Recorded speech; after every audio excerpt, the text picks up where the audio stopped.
নমস্কার, আমি সুদীপ্তা। আমার নতুন চ্যানেল স্মৃতিলিপিতে আপনাদের সবাইকে স্বাগত। আজ সারাদিন বৃষ্টির ওয়েদারে রান্না করলাম ভাত, বেগুন আলু দিয়ে মাছের ঝোল, মাংস। সেটাই আপনাদের সাথে শেয়ার করছি। সবজিগুলো সব কাটা হয়ে গেছে, এরপর মাছগুলোও সব ভাজা হয়ে গেছে। কড়াইতে তেল দিয়ে লঙ্কা দিয়ে তার মধ্যে বেগুন আলু দিয়ে নাড়াচাড়া করে তারপর নুন হলুদ দিয়ে নেড়ে চেড়ে একে একে মশলাগুলো দিয়ে দিয়েছি।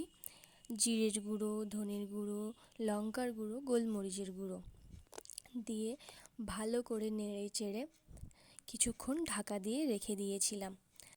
তার মধ্যে ভাতটাও হয়ে গেছিলো, ভাতটা নামিয়ে নিয়েছিলাম। ঢাকনা তুলে নাড়াচাড়া করে তার মধ্যে জল দিয়ে দিয়েছিলাম। তারপর ভেজে রাখা মাছগুলো একে একে দিয়ে দিয়েছি। এরপর ফুটিয়ে ভালো করে মাছের ঝোলটাকে নামিয়ে নিয়েছি। তারপর মাংসে লেবুর রস মাখিয়ে ম্যারিনেট করে রেখেছিলাম। তারপর আলুগুলোও কেটে নিলাম।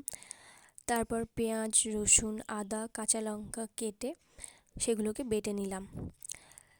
তারপরে আলুগুলো একটু ভেজে নিলাম।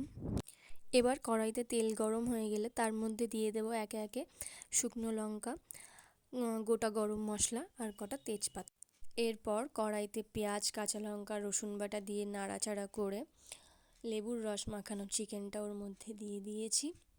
এর মধ্যে এবারে একে একে নুন, হলুদ, লঙ্কার গুঁড়ো, জিরের গুঁড়ো, ধনের গুঁড়ো, গোলমরিচের গুঁড়ো সব মশলা দিয়ে ভালো করে নাড়িয়ে চাড়িয়ে নিয়েছি। এরপর আদা বাটা দিয়ে দিয়েছি। তারপর ভালো করে কষিয়ে নিয়েছি।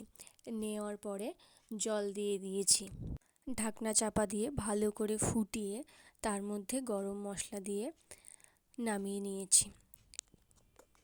রান্না সব কমপ্লিট, এবার খাওয়া দাওয়া হবে।